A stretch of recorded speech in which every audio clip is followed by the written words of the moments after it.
Coucou tout le monde, j'espère que vous allez bien. Donc je vous retrouve dans ma pile à lire du mois de décembre. Donc il y aura probablement d'autres lectures qui vont s'alterner, pardon. Il y a peut-être des titres que je ne lirai finalement pas, on verra bien. En tout cas, j'ai séparé la vidéo en deux parties. Enfin, je vais séparer la vidéo en deux parties. Tout d'abord, toutes les lectures communes que j'ai prévues ce mois-ci. Et ensuite, on passera donc aux livres que je souhaite lire en ce mois de décembre. Malgré le fait que au moment où je vous tourne, on est déjà le 3, donc il y a déjà certains titres qui sont déjà passés. Donc en lecture commune avec Marilyn Titoumamax, on se lit donc L'Antimagicien, le tome de l'ombre noire de Sébastien de Castel chez Gallimard. Donc comme vous pouvez le voir, on est déjà bien avancé. Marilyn le lit ce soir, mais on est à peu près à la moitié. Et j'ai hâte de savoir ce que cette suite nous réserve. Ensuite, avec Sylvie alias Storybook, Nat du blog Les Passions d'Heidi et Marilyn Titoumamax, nous allons nous lire Les Entremondes, le tome 1, L'Hôtel Invisible de Shanice Lee chez Lumen. Donc on a prévu un découpage, j'ai proposé un découpage parce qu'on n'en avait toujours pas et ça avait l'air de convenir à tout le monde puisqu'il fait un peu moins de 500 pages. Donc on va lire 6 chapitres déjà parce que ça fait 118 pages. Donc je voulais pas trop charger pour les personnes qui peuvent lire moins rapidement que moi. Ou moins longtemps que moi aussi, donc parce que voilà, tout le monde n'a pas la même disponibilité, donc il faut s'adapter à tout le monde. Donc tout le monde avait l'air content de ce découpage, donc on va se lancer dedans. Avec Rosie, une abonnée, on a aussi prévu de se lire Stardust de Neil Gaiman, que moi j'ai ici chez... j'ai lu dans la collection Fantasy, donc il faut que je voie avec elle comment on se le découpe, parce que je suis pas sûre qu'elle ait la même édition que moi, donc... voir ce que ça peut donner. J'avais vu le film avec mon père au cinéma, on avait beaucoup aimé tous les deux, donc à voir ce que ça donne en livre. Alors ils sont pas dans l'ordre de lecture prévu, sauf pour les deux qui sont en cours ou qui vont commencer aujourd'hui, mais voilà. Avec Bérangère, on a décidé de se lire Winter House Hotel, donc le tome 1, qui n'a pas de sous-titres, de Chloé Bristol chez Albin Michel Louise. Non, illustré par Chloé Bristol, pardon, mais de Ben Gutterson. Donc voilà, il me faisait trop envie et... j'ai hâte de me plonger dedans. Il est quand même assez épais puisqu'il fait environ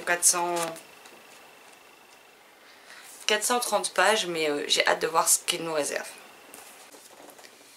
Bon, après un appel téléphonique, je vous reprends pour continuer ma pile à lire.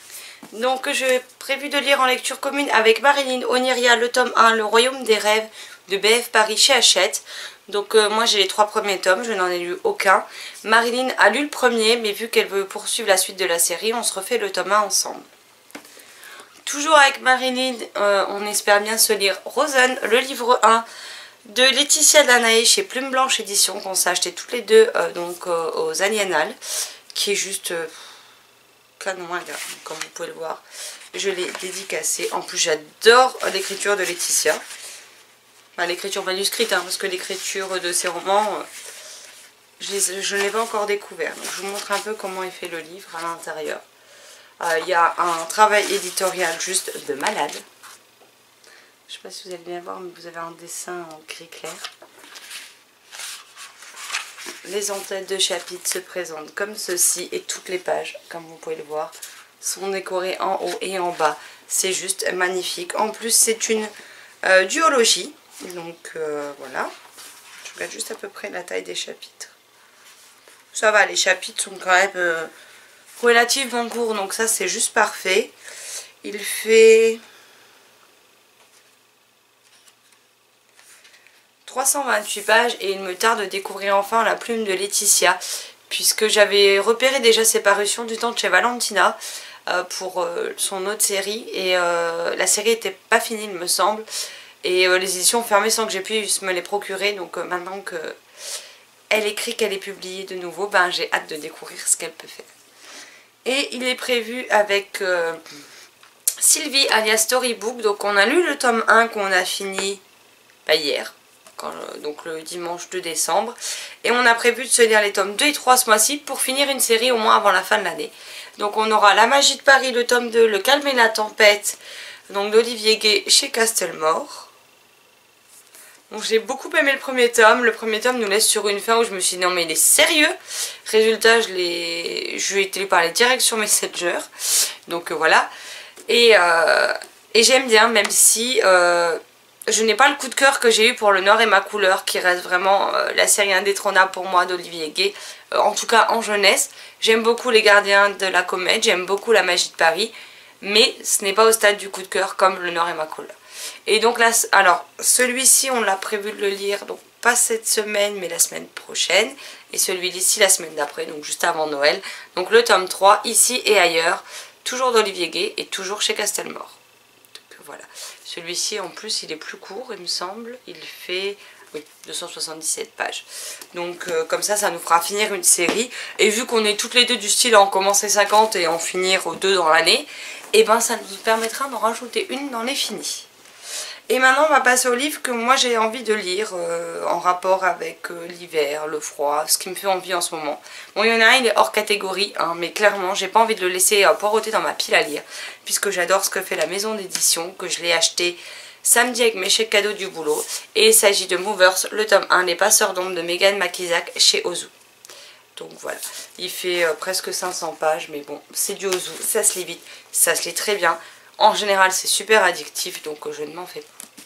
Et après, pour qu'on ait un peu plus dans le thème, on a une romance de Noël avec Le bonheur au pied du sapin de Holly Jacobs, publié chez Harlequin, que j'avais acheté l'an dernier, que j'ai pas eu le temps de lire. Il fait 340 pages, mais après c'est écrit relativement gros pour du poche, donc voilà, au moins une petite romance de Noël.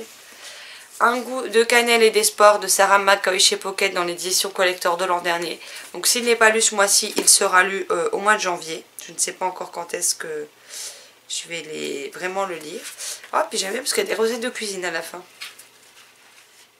Des recettes de pâtisserie allemande. Et il fait 490 pages. Donc, pareil, c'est écrit correct pour du poche. Donc à voir ce qu'il nous réserve. Un conte traditionnel de Noël, Casse-Noisette de Etta Hoffmann chez Gallimard dans leur collection Folio du Nord, qu'on trouve dans cette édition là à 3 €. Donc voilà, moi c'est plus pour découvrir l'histoire, ça fait 125 pages, c'est écrit très gros et ça ne devrait pas me prendre beaucoup de temps. Ensuite un livre que je veux relire puisque je m'en souviens clairement pas, Le Noël aux Ors de Tom Fletcher, publié chez Michel Lafon, que j'avais acheté donc au salon du livre de Montreuil l'an dernier, pour la seule année où j'y suis allée, et qui me fait bien envie. Je sais que je l'avais beaucoup aimé l'an dernier, mais mémoire de poisson rouge oblige, voilà le résultat. J'aimerais également beaucoup lire Le Père Noël assassiné de Kenneth B. Anderson, que j'avais acheté à sa sortie. Je sais plus si c'est sorti l'an dernier ou il y a 2 ans maintenant. Je crois que c'est l'an dernier. Non. Novembre 2016. Donc il serait temps que je le lise. Puis je me dis ça peut être sympa à l'approche des fêtes. Et puis c'est l'histoire de Noël, mais avec le Père Noël, mais pas comme les autres. Donc ça promet. Ensuite nous avons Le Club de l'ours polaire, le premier tome Stella les mondes gelés d'Alex Bell chez Gallimard. Donc voilà, donc j'ai entendu beaucoup de bien, qui me fait super envie. Il fait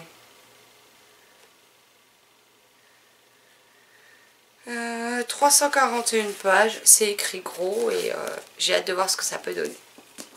Ensuite nous avons Cœur de loup de Catherine Rundle, toujours chez Gallimard Jeunesse. Donc celui-ci on a pas mal d'illustrations de types différents, donc par moment on a des petites illustrations comme ça sur les pages, des illustrations comme celle-ci en haut,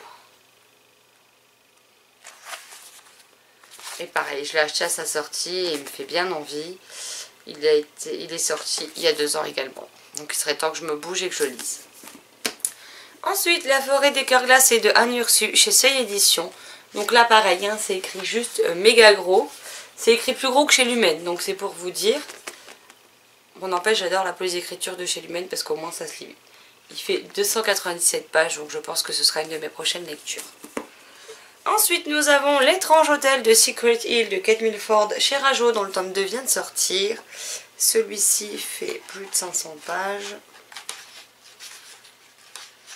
Il fait exactement 522 pages, c'est écrit assez gros et j'ai trop envie de le découvrir. Et le dernier livre que je vous présente dans cette sélection, il s'agit de L'Elfe du Grand Nord de Lucie Daniel Raby chez Albin Michel Ruiz. Donc je vous avais présenté ma pile à lire, une pile à thème sur tout ce qui était hiver, etc. Et je vous avais regroupé tous les livres pour vous donner des idées lecture, pardon, en rapport avec le thème, pour que vous voyez aussi ce que j'avais dans ma pile à lire. Mais là c'est vraiment les titres que je voudrais absolument lire ce mois de décembre, au pire des cas en janvier. Donc voilà, c'est ma petite sélection à moi. Après ça veut pas dire que je n'en lirai pas d'autres qui étaient dans la palle à thème. Ça veut pas dire que je lirai... Dans tous les cas je ne lirai pas toute ma palle à thème. Donc ça c'est clair, net et précis. J'ai pas envie de tout lire maintenant. Il y a d'autres titres qui me font envie, qui n'ont rien à voir avec les fêtes, rien à voir avec Noël ou le froid, et qui me font envie. Donc je ferai comme d'habitude par rapport à mes envies du moment et sans prise de tête. Là c'est juste une sélection comme ça pour vous présenter toutes les lectures communes. Elles vont, à moins d'un empêchement, elles vont être faites. Donc il y en a quand même 2, 4, 6, 8, sachant que j'en ai déjà fait une. Donc voilà. Et les autres c'est les livres qui me font le plus envie en ce moment. Voilà, j'espère que cette vidéo vous aura plu. N'hésitez pas à me dire si vous avez fait des piles pour le mois de décembre, ou pour l'hiver. Hein. N'hésitez pas à me laisser les titres en barre d'infos ou les liens, que ce soit des liens d'articles de blog, Facebook, Instagram, chaîne YouTube, et je me ferai un plaisir d'aller les voir. Si vous avez lu certains de ces titres, n'hésitez pas à me dire ce que vous en avez pensé. S'il y a des titres que vous voulez que je sorte en priorité, pareil, n'hésitez pas à me le dire. J'essaierai de faire au mieux pour vous donner des avis rapidement dessus. Sur ce, je vous laisse là, je vous souhaite une très bonne journée, de belles lectures et je vous dis à très vite dans une prochaine vidéo. Bye bye.